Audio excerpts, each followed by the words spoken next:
Well then, this is a quick road test video, and this is for a Honda Civic 1.8 EX. Now, this particular car is registered LE57KSO, actually a 2008 registered car.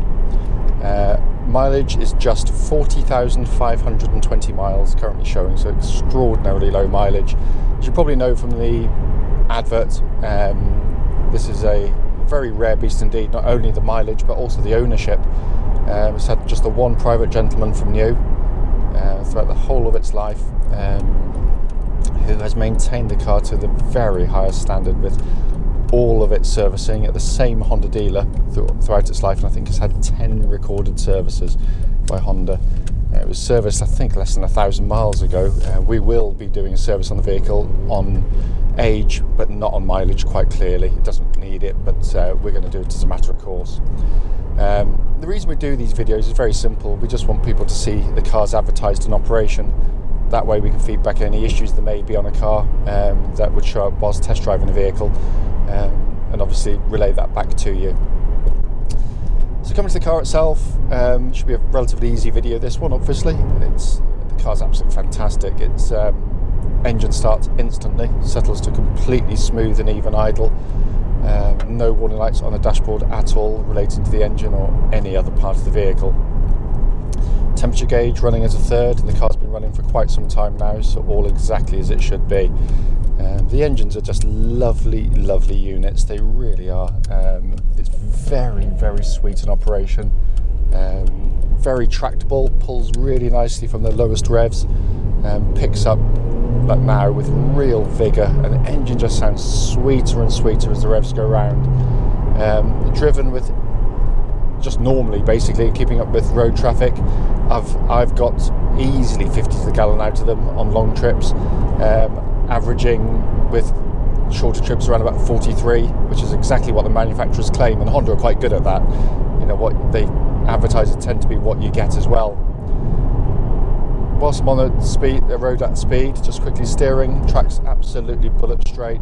There's no vibrations coming back to the steering at all at this speed, or any speed up to the legal limit. Give the brakes a bit of a shove now, coming to a tight corner. No pulsing, no vibrations coming back through the brake pedal at all. So all exactly as it should be. Coming back to clutch and gearbox after the engine, which I normally do in that order. Clutch perfect as you'd expect on the car, bike point exactly where it should be, and pedal actuation is lovely and smooth in actuation. Gearbox is just brilliant. I mean, it really is a fantastic gearbox. I mean, you change gear for the fun of it in these things, because it's short, snappy gear change, wonderfully precise and accurate as well.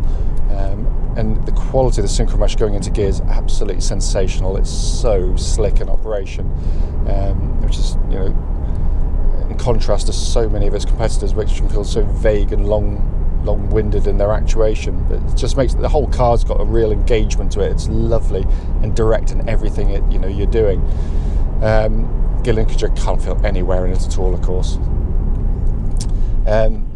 Coming back to the steering suspension of the car, the steering, I mean, it's so quick and direct, that, you know, the car has a lovely sort of, as I say, directness and sort of chuckability to it in terms of the way it drives.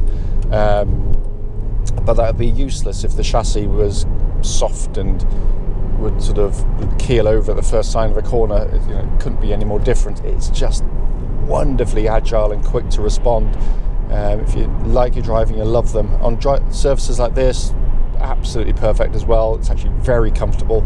Only, as with lots of modern cars actually, you know, sharper ridges will catch the suspension out, which, you know, it'll you know, sort of thud into them a bit, which is quite normal. But unfortunately, that's more of a commentary on the state of the roads than it is on the car itself, because in 99% of driving, it's very, very comfortable indeed.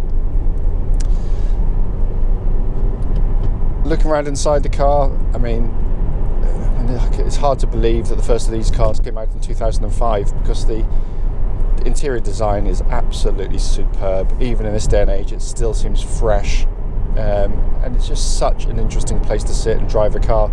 All working absolutely perfectly. Obviously EX is top of the range, so a high specification car. sat nav, you can see they're functioning exactly as it should, mounted really high up on the dashboard as well.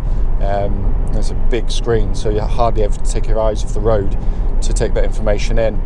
Down here you've got simple controls to operate the climate control system through the screen if you so wish. I tend to use these actually, I find it far easier.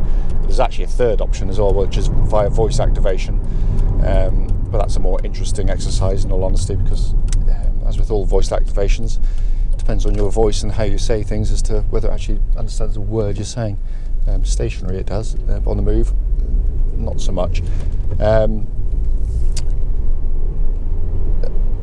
Coming back, basically air conditioning again, all been checked in the warm workshop. It was lovely, blowing out lovely cold air as well.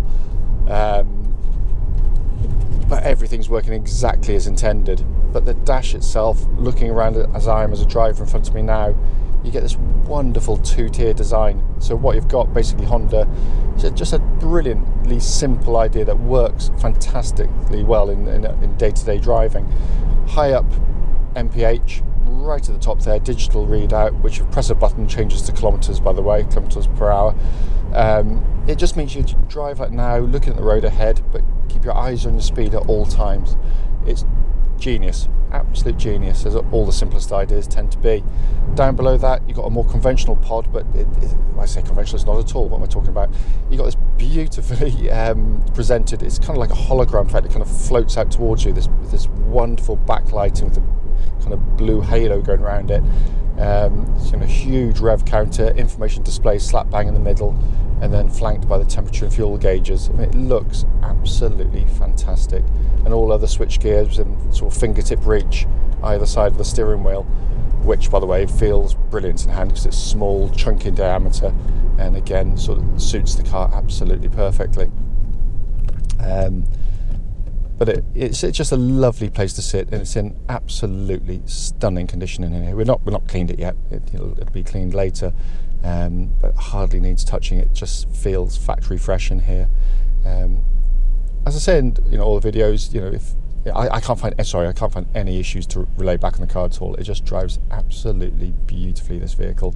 If you've got any questions about it, as always, don't hesitate. Do give us a call.